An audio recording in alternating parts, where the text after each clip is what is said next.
لوگوں کی جسمانی ضروریات پوری کرنے کے لیے، غذائی ضروریات پوری کرنے کے لیے بہت سارے بندوبست کیے جا رہے ہیں، لیکن جتنا لوگ اپنی ظاہری ضروریات میں خود کفیل ہوتے جا رہے ہیں، اتنا ہی زیادہ وہ روحانی طور پر کمزور ہوتے جا رہے ہیں۔ گھنٹوں بیٹھ میری ہر وقت طبیعت چاہتی تھی کہ بس اللہ اللہ کروں، بس اللہ اللہ کروں، بس نہ میں تھوڑی جان چھڑاؤں لوگوں سے، کو 10 منٹ ملے تو میں کو 4 نفل پڑھ لوں، میں تھوڑا سا نہ بچوں لوگوں سے، اور مجھے تسبیح ملے تو میں نہ کچھ 400-500 دفعہ استغفار پڑھوں، سبحان اللہ، الحمدللہ، اللہ اکبر، لا حول ولا قوت الا باللہ، میں نہ تسبیحات پڑھوں۔ فرماتے ہیں کہ بچے تھے گھر میں 6-7، غربت تھی، کام ملتا کوئی نہیں تھا، اور میں کام چور نہیں تھا، کام ڈھونڈتا تھا، پر اللہ کی قدرت کے کام نہیں ملتا تھا۔ فرماتے ہیں کہ میں نے ایک دن اپنی اہلیہ سے کہا کہ آج میں پھر جاتا ہوں کام ڈھونڈنے، تو میری بیوی بڑی فرما بردار تھی، پر اس دن نہ غربت کے ہاتھوں تنگ آ کے کہنے لگی آج نانا کوئی چیز لے کے آیا، تو مجھ سے بچوں کی بھوک نہیں دیکھی جاتی ہے، سب روگاں دا روگ محمد جس دا نام غریبی، کنڈ بلا کے لنگ جاندے نی دوست یار قریبی، آج نہ کچھ لے کے آیا تو میں بچے لے کے چلی جاؤں گی۔ شیخ فرماتے ہیں کہ میں بڑا پریشان گھر سے نکلا، پر میں نے صبح سے لے کے زور تک کام ڈھونڈا، کام ملا کوئی، تو میرے دل میں خیال آیا چلو کام نہیں ملتا تو اللہ اللہ تو کرے نا، چلو بندوں کی مزدوری نہیں ملتی تو رب کریم کی عبادت ہی کرتے ہیں۔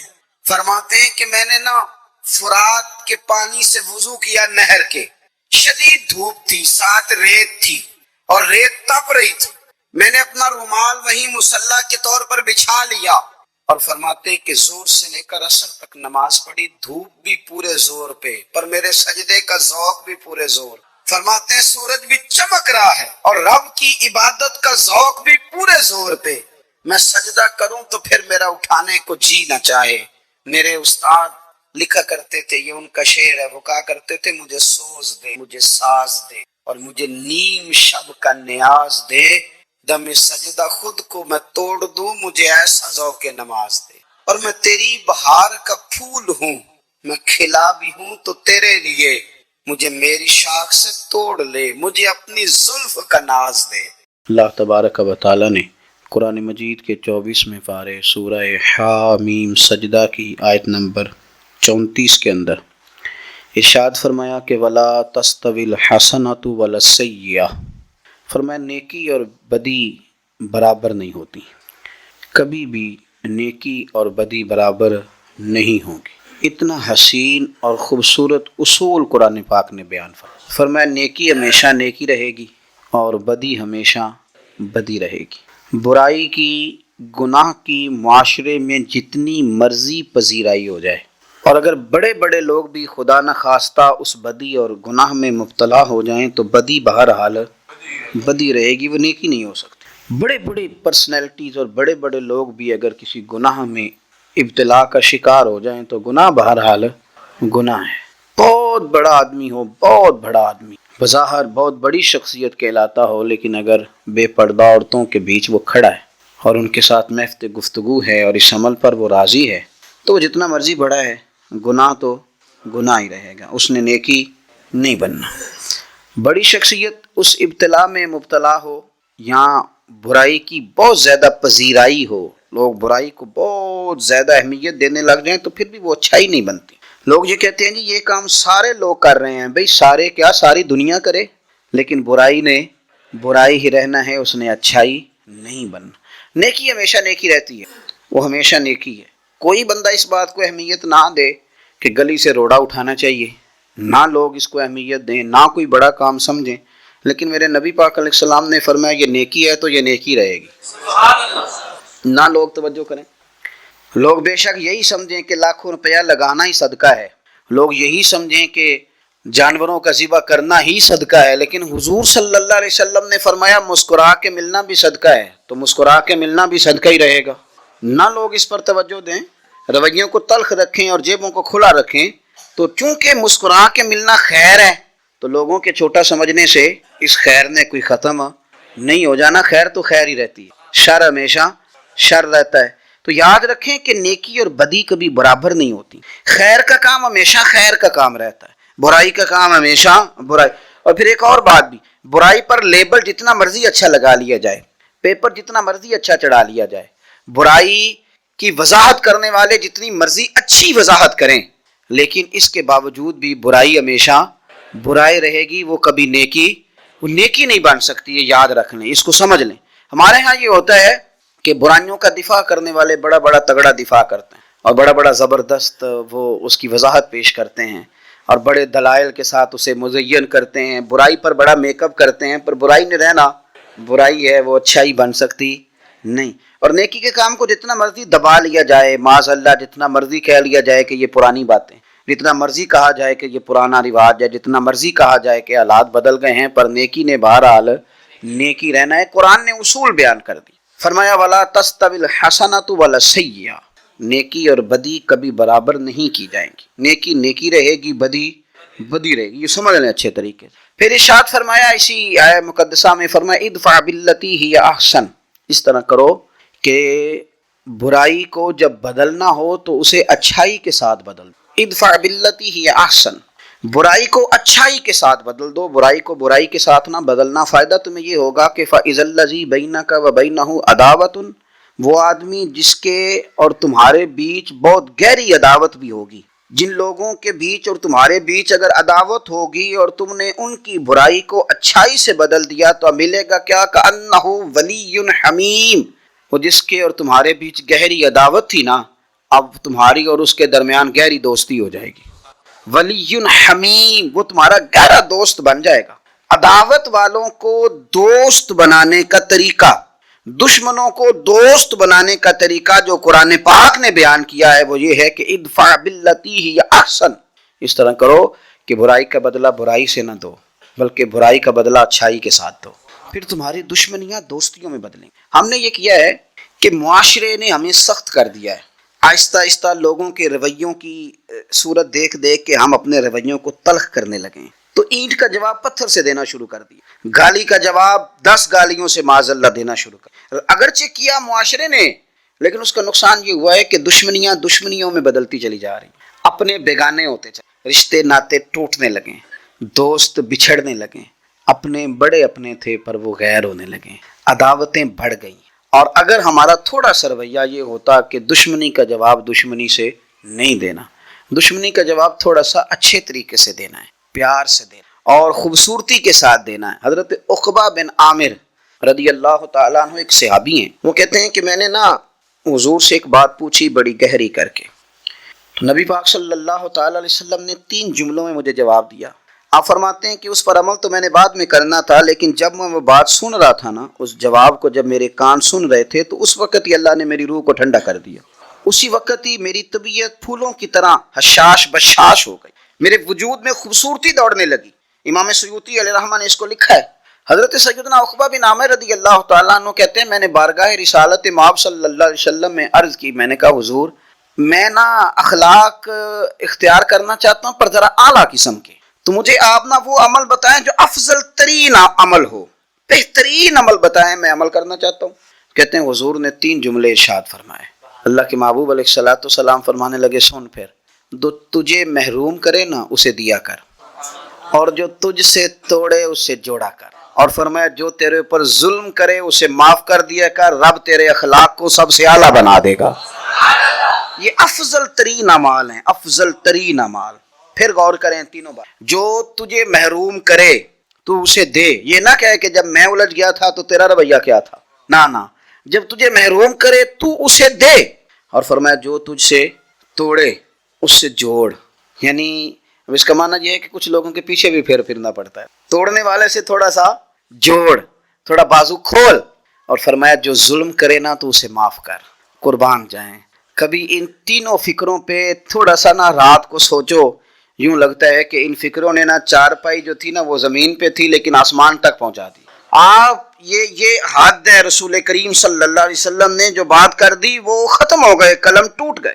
اتنا اعلیٰ عمل ہم اگرچہ سامنے والے کی رویے کے جواب میں تلخ ہوئے پر ہو گئے ہیں، اگرچہ معاشرے نے سخت کر دیا ہے پر کہیں کہیں سخت ہو گئے ہیں، اگرچہ یہ کہ ہم رد عمل کے طور پر ہی ہوئے ہیں پر کچھ کمزوریاں ہماری طبیعتوں میں واقع ہو گئی ہیں. سبب چلیں کوئی بھی بنا ہے، بہرحال کہیں نہ کہیں طبیعت جو ہے وہ وہ جملوں کی جگہ نہ پتھر لے ہی آئی ہے.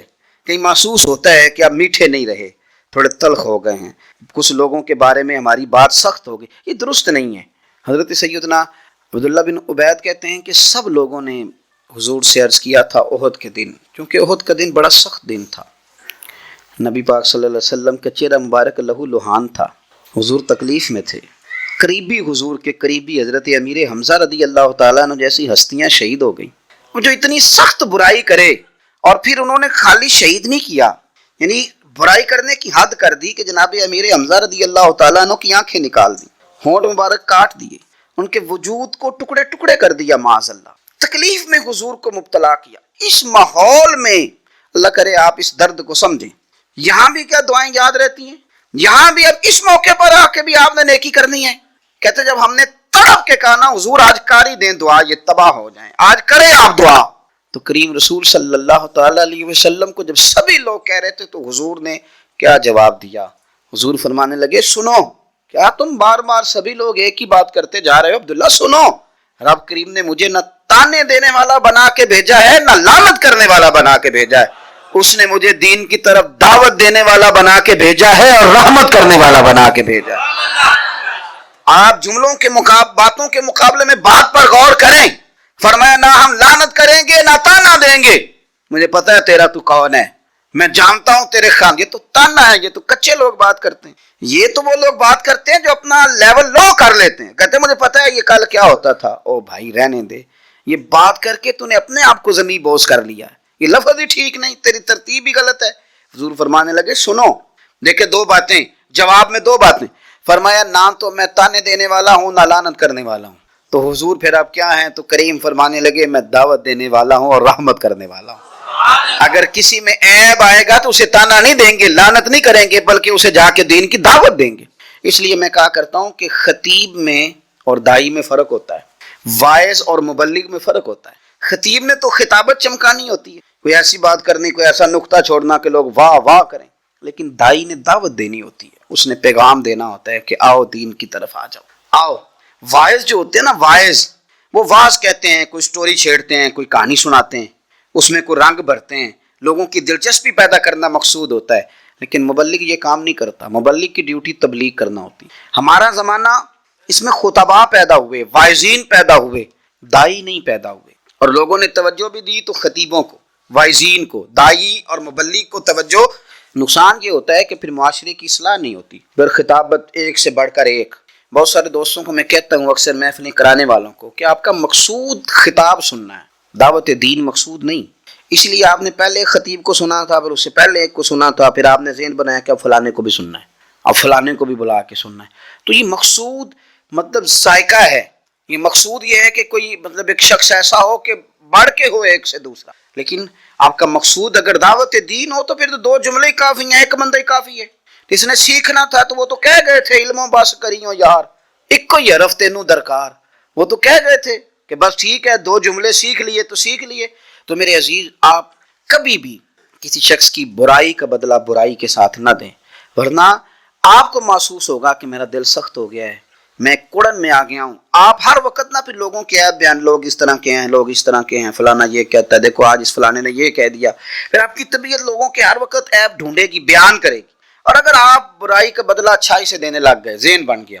حضرت ابو بکر صدیق رضی اللہ تعالیٰ عنہ بیٹھے تھے, تو ایک شخص نے نا معاذ اللہ انہیں برا بھلا کہنا شروع کر دیا.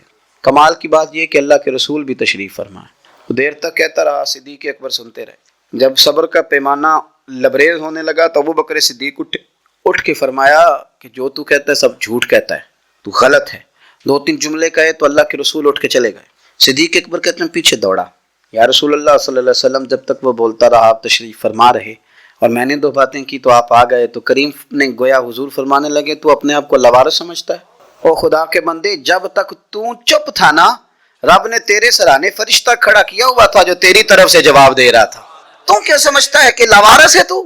فرشتہ کھڑا تھا جو جواب دے رہا تھا, اور میں خوش ہو رہا تھا سن کے کہ دیکھو میرے ابو بکر کی شان, رب نے اس کا دفاع کرنے کے لیے فرشتے کو بھیج دیا ہے. لیکن جب تو خود بولا ہے نا تو فرشتہ چلا گیا, شیطان آ گیا لڑائی چمکانے کے لیے اور بلتی پہ تیل ڈالنے کے لیے. تو چونکہ فرشتہ چلا گیا تو میں بھی آ گیا. حضرت صدیق اکبر رضی اللہ تعالیٰ عنہ کہتے ہیں بس پھر اس کے بعد حالات بدل گئے، پھر معاملہ اور ہو گیا، پھر آہستہ آہستہ نا ماحول فقیری کی طرف آ گیا، پھر ہم نے اوکھی رمز فقیری والی کے چڑھ سولی تے بہنا، پھر ہم نہ واپس آ گئے، پھر ہم نے کب ختم ہو گئی بات۔ ایک بندے نے برا بھلا کہا تو حضرت ابو بکر نے ایک جملہ کہا کہ وہ رو ہی پڑا۔ اس کے بعد ایک نے برا بھلا کہا تو حضرت صدیق اکبر کہنے لگے اگر تو واقعی سچا ہے نا، جو تو عیب میرے بیان کر رہا ہے وہ میرے اندر ہیں، بات پہ غور کرنا۔ آئے ہائے، کہنے لگے اگر تو واقعی سچا ہے تو پھر اللہ مجھے معاف کر دے، اور اگر تو جھوٹا ہے تو میں دعا کرتا ہوں رب تجھے معاف کر دے۔ وہ شخص کہتا ہے ابو بکر نے تو رلا ہی دیا، تڑپا ہی دیا۔ میں قریب گیا، میں نے کہا نہیں حضور میں جھوٹا ہوں، دعا کریں رب مجھے ہی معاف کر دے، کیا لینا ہے بدلے لے، چھوڑ دیں یار۔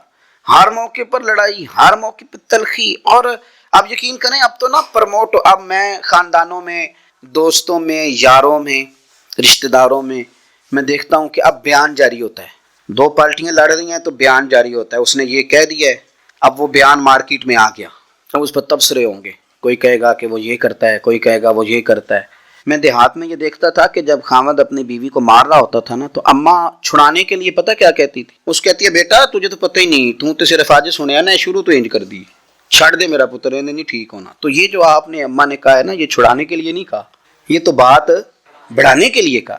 یعنی کسی نے کہہ دیا کہ میرے بھائی نے مجھے یہ کہا، تو اب دوست اس کو پتہ کیا کہہ رہے ہیں، دوست اس کو کہہ رہے ہیں کہ اوہو ہم تو یہ بتاتے نہیں تھے کہ تیرا بھائی کتنا خطرناک ہے، وہ تو فلانی جگہ بھی یہ کہہ رہا تھا۔ باتیں اب آپ ایک بیان دے دیتے ہیں، اور اب تو خیر ویسے بھی آسانی ہو گئی ہے، 10 بجے کے بعد عورتیں فارغ ہو جاتی ہیں، پھر موبائل فون چلنے لگ جاتے ہیں، اور آسانی کر دی، کانفرنس کال بھی ہوتی ہے، اور آسانی ہو گئی، واٹس ایپ گروپ بھی بنتے ہیں، جو مرضی ہے کرو۔ اور اسی طرح کے کام بازاروں میں ہوتے ہیں، اسی طرح کے کام دفتروں میں ہوتے ہیں، اسی طرح کے کام ہر محکمے میں ہوتے ہیں، 2-4 لوگ فلانے نے یہ کیا کرتے ہیں آپ۔ یہ خوبصورت لوگوں کا یہ طریقہ نہیں ہے، میٹھے رسیلے سنجیلے مروت والے با اخلاق لوگ یہ کام کرتے ہیں، انہیں گھن آتی ہے، وہ لوگوں کو دور نہیں کرتے، وہ ایک دوسرے کے قریب کرتے ہیں، وہ عداوتیں نہیں پیدا کرتے، محبتوں کو فروغ دیتے ہیں۔ حضور صلی اللہ علیہ وسلم نے فرمایا میرا مومن الفت والا ہوتا ہے، الفت والا، میرا مومن ہوتا ہی پیار والا ہے، اور فرمایا اس میں کوئی خیر نہیں جو نہ پیار کرے نہ اسے کیا جائے۔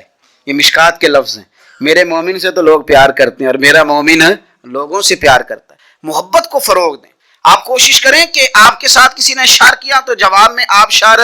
حضرت سیدنا طفیل بن عمر دوسی رضی اللہ تعالیٰ عنہ کہتے ہیں میں نے کلمہ پڑھا تو میرے کریم محبوب علیہ السلام فرمانے لگے جا کے نا قبیلے میں بھی دین کی دعوت دے۔ فرماتے ہیں میں نے پیغام دین دیا اور سارے قبیلے میں دی، کوئی ایک دروازہ بھی رہا نہیں جہاں میں نے پیغام نہ دیا، لیکن ایک بندے نے بھی میری بات قبول نہیں کی، میں تلخ ہو گیا، اتنی دیر ہو گئی بات کرتے، ایک بھی نہیں سنتا یار۔ حالانکہ جو دعوت دینے والا ہوتا ہے اس کے ذمہ اذان پڑھنا ہوتا ہے، بندوق کے زور پر لوگوں کو مسجد میں لانے کی ڈیوٹی نہیں ہے۔ اذان پڑھیں، صحیح کر کے پڑھیں، خودی کا سر نہاں لا الہ الا اللہ، خودی کا تیغ فساں لا الہ الا اللہ۔ اور اگرچہ بت ہیں جماعت کی آستینوں میں، پر مجھے ہے حکم اذان لا الہ الا اللہ۔ آپ ذمہ داری پوری کریں، یہ کس نے کہا ہے کہ آپ نے بندوق کے زور پہ لوگوں کو مسجد میں لانا؟ اذان پڑھنا ڈیوٹی ہے، وہ وقت پہ دیں۔ حضرت طفیل بن عمر دوسی رضی اللہ تعالیٰ عنہ فرماتے ہیں کہ میں نے ایک ایک بندے کو پیغام دیا درد کے ساتھ، ایک نے بھی نہ مانی۔ میں واپس مدینہ منورہ لوٹ کر گیا، میں نے کہا یا رسول اللہ صلی اللہ علیہ وسلم میرے قبیلہ دوست کے لیے دعا کریں، یہ سارا تباہ ہو جائے، آج دعا کر دیں۔ کہتے میرے لفظوں میں اتنی شدت تھی اور میرے جملوں میں اتنا غصہ تھا اور میں اتنا ان لوگوں سے مایوس اور پریشان تھا کہ میں نے نا سخت بات کہہ دی۔ میں نے کہا حضور یہ نہیں مانتے، دعا کریں۔ تو کہتے ہیں حضور اٹھے، وضو کیا، اور پھر حضور نے مصلی بچھایا اور پھر کعبے کی جانب چہرہ نور کیا، ہاتھ اٹھائے تو لوگ کہنے لگے آج تو قبیلہ دوست والے ہلاک ہو ہی گئے، قربان جائیں۔ حضور نے ہاتھ اٹھا کے دعا کیا کی، کہا اللہ دل جو تیرے قبضہ قدرت میں ہیں تو کرم فرمانا، ان کے دلوں کو پھیر دینا دین کی طرف، اور میری بارگاہ کی طرف پہنچا دینا، دل جو تیرے پاس ہیں، مقلب القلوب ہے نا تو کرم نوازی فرما۔ حضرت سیدنا طفیل بن عمر دوسی کہتے ہیں حضور نے دعا کر دی، نہ میں بول سکتا تھا نہ کوئی اور، میں قبیلے گیا، پر لوگوں قربان جاؤں میں اپنے قبیلے بعد میں پہنچا، حضور کی دعا کا اثر میرے قبیلے پہلے پہنچ گیا، کریم کی دعائیں وہاں پہلے پہنچ گئیں۔ فرماتے ہیں پہلے میں بات کرتا تھا تو کوئی سنتا نہیں تھا، اب میں پہنچا تو اللہ نے ماحول بنا دیا، 1 2 3 4 لوگ نہیں، 70 خاندان، 70 گھرانے میرے قبیلے کے کلمہ پڑھ کے مسلمان ہوئے اور رسول کریم کی بارگاہ میں حاضر ہوئے۔ تھوڑا سا موقع دیں. اگر آپ برائی کا جواب فوری طور پر برائی سے دیں گے، یعنی میں پوچھ نہیں لینا، میں کر نہیں لینی گل، یعنی ایڈی جرت ہے کسی دی، واہ جی مثلا کیا کر لیں گے. رسول کریم صلی اللہ علیہ وسلم نے ہمیں جو حکم دیا اور ہماری جو حضور نے توجہ فرمائی تو اس امر کی طرف فرمائی کہ اگر تم اسی طرح کرو گے نا کہ برائی کا بدلہ برائی کے ساتھ. ایک بڑی عجیب بات، صوفیاء جو ہوتے تھے نا ان کی تربیت اس طرح ہوتی تھی کہ جس طرح کسی نے گھول کے پلا دیا. وہ نبی پاک صلی اللہ علیہ وسلم کے کال کے بھی وارث تھے اور حضور کے حال کے بھی وارث تھے. تو وہ جو بات کرتے تھے لگتا تھا گھول کے پلا. حضرت خواجہ نظام الدین محبوب الہی رحمۃ اللہ علیہ کا مرید حاضر خدمت ہوا اور اس کے لفظوں میں جملوں میں بڑی تلخی، کہنے لگا حضور بڑی ہو گئی درویشی اور بڑا ہو گیا درگزر، اب جو میرے رستے میں کانٹے بچھائے گا میں بھی اس کے رستے میں بچھاؤں گا. اب معافی بھول جائیں لوگ کہ کسی کو معافی ملے گی، اب جو اینٹ پھینکے گا پتھر میں جواب ملے گا. اب دیکھنا ایک کی 10 سننی پڑیں گی، گنبد کی صدا ہے، جیسی کوئی کہے گا ویسی سنے گا. خواجہ نظام الدین صاحب کے سامنے بڑی تلخی کر رہا ہے تو خواجہ صاحب نے تھپکی دی، پھر ماتھا چوما، پھر 2-3 کھجوریں کھلائیں. فرمانے لگے پتر آدھے رستے پہ تو نے کانٹے بچھا دیے، آدھے پہ اس نے بچھا دیے، تو سڑک تو ساری کانٹوں سے بھر گئی. تو تم دونوں کی لڑائی میں کئی راہگیروں کے بھی پیر زخمی ہو جائیں گے. تو یار یہ طریقہ ٹھیک تو نہیں نا. اچا نام رکھایا جس نے او چولہے وچ سڑیا، نیواں ہو کے لنگ محمد لنگ جاویں گاڑیا. تو یہ تو نے کیا مطلب پھر کیا میں نے بھی کانٹے بچھانے؟ تو سن میرا پتر، تو نظام الدین کا مرید ہے، تیری ڈیوٹی کانٹے بچھانے کی نہیں، تیری اٹھانے کی. اور سن، کانٹے اٹھاتے اٹھاتے کبھی ہاتھ زخمی ہو جاتے ہیں، کبھی خون نکل آتا ہے، کبھی کبھی نا وہ چبھ جاتے ہیں اور پتہ بھی نہیں چلتا ماس میں کب گھس گئے گوشت میں اور کب تکلیف شروع کر دیں. پتر گھبرانا نا. وہ شخص کہتا ہے حضرت تو پردہ کر گئے، زمانہ بیت گیا، بال کالے تھے سفید ہو گئے، کمر سیدھی تھی ٹیڑھی ہو گئی. لوگ کہنے لگے بابا کبھی غصہ نہیں آیا؟ کہ نہیں آتا، اس لیے کہ جانے والا کہہ گیا تھا کانٹا بچھانا نہیں کانٹا اٹھانا ہے. تو بس ہم نے وفا کر کے گزار دی، آئے نہیں کبھی غصہ. ہمارے صوفیاء نے ایک پہلو اور بیان کیا ہے، وہ فرماتے ہیں کہ اگر ہماری اپنی اوقات پر نظر رہے نا، اپنے گناہوں کا احساس رہے، تو پھر انسان نہ برائی کا جواب برائی سے نہیں دیتا، پھر وہ برائی کا جواب اچھائی سے دیتا ہے. ہماری نظر نہ اپنی غلطیوں پہ کبھی ہوئی نہیں، ہمیں نظر آتی ہیں ساری زندگی سامنے والے کی کمزوریاں. اور ہم جب بھی سچ بولتے ہیں سامنے والے کے بارے میں بولتے ہیں، اپنے بارے میں کبھی سچ نہیں بولتے. اپنے بارے میں نا ہم حکمت والی باتیں کرتے ہیں، پردہ پوشی والی باتیں کرتے ہیں. اس کا نقصان یہ ہوتا ہے کہ پھر ہم نہ تلخ ہو جاتے ہیں، ہم کچھ بن کے بیٹھ جاتے ہیں. ہم سمجھتے ہیں کہ میں قبلہ ہوں، حضرت صاحب ہوں، سیٹھ صاحب ہوں، بزرگ ہوں، سیانہ ہوں، مچور ہوں، علاقے کا برادری کا بڑا ہوں، میں زیرک آدمی ہوں، میرا کوئی کچھ، میں کچھ ہوں. پھر ہم معاف نہیں کرتے، پھر تھوڑا کام خراب ہو جاتا ہے، پھر برائی کا جواب برائی سے دینے لگتے ہیں. حضرت ابراہیم بن ادم رحمۃ اللہ علیہ مریدوں کے ساتھ گزر رہے تھے، ایک مکان کے قریب سے گزرے تو چھت سے نا ایک شخص نے خاک پھینکی، جلی ہوئی کسی چیز کی خاک ہوتی ہے، پنجابی سا عقیدہ ہے، خاک پھینکی تو چہرہ انور بھی کالا ہو گیا، داڑھی کپڑے سفید تھے، سارے خاک آلود ہو گئے، بڑی بری حالت ہوئی. تو حضرت والا سے لوگوں نے کہا، مرید دوڑے کہ حضور اس کو ماریں گے. تو شیخ نے بلا لیا، رو پڑے، میں کچھ بھی نہیں کہنا ان کو. حضور ہمارے عالم کو، درویش کو، بزرگ کو، مرشد کو یہ کہا کچھ نہیں کہنا. حضرت ابراہیم بن ادم روئے، فرمانے لگے بیٹا تمہیں نہیں پتا میں کتنا گناہگار ہوں. پتر میں تو اس قابل تھا کہ میرے اوپر آگ پھینکی جائے، آگ پھینکی جائے، جلا دیا جاؤں. تو شکر ہے کہ ابھی اس نے خاک پھینکی ہے، لہٰذا تم نہیں جانتے بالکل میں جو انہوں نے میرے ساتھ کیا میں اس سے زیادہ کم مستحق، مہربانی کرو انہیں کچھ نہیں کہنا، تمہیں نہیں پتا کہ میرے معاملات کیا ہیں. بھائی جب آپ اس جگہ آ جاتے ہیں نا کہ آپ کو کبھی کوئی اپنی بھی غلطی نظر آتی ہے، پھر تھوڑا انسان آسان ہو جاتا ہے. ہم جب بات کر رہے ہوتے ہیں، جب بول رہے ہوتے ہیں تو یوں ہوتا ہے کہ دنیا میں ایک ہی بندہ نیک بچا ہے، وہ میں ہوں جو بول رہا ہوں، اس سے زیادہ نہیں. اس طرح نہ کریں، واپس لوٹیں. اگر آپ زندگی میں ہمیشہ برائی کا بدلہ برائی کے ساتھ دیں گے تو معاشرہ کانٹوں سے بھر جائے گا، حالات اس طرح کے ہو جائیں گے کہ لوگ ایک دوسرے کو کاٹ کھانے کو دوڑیں گے. اور اگر آپ کو یہ نصیب ہو جائے کہ نہیں، ہمیں قرآن نے کہا ہے کہ ادفع باللتی ہی احسن، کہ ہم نے برائی کا بدلہ اچھائی کے ساتھ دینا، پھر جو عداوتیں ہیں وہ محبتوں میں ڈھل جائیں گی. دعا یہ ہے اللہ تبارک و تعالی ہمارے لیے عمل کا رستہ آسان فرمائے. آخر دعوانا ان الحمد للہ رب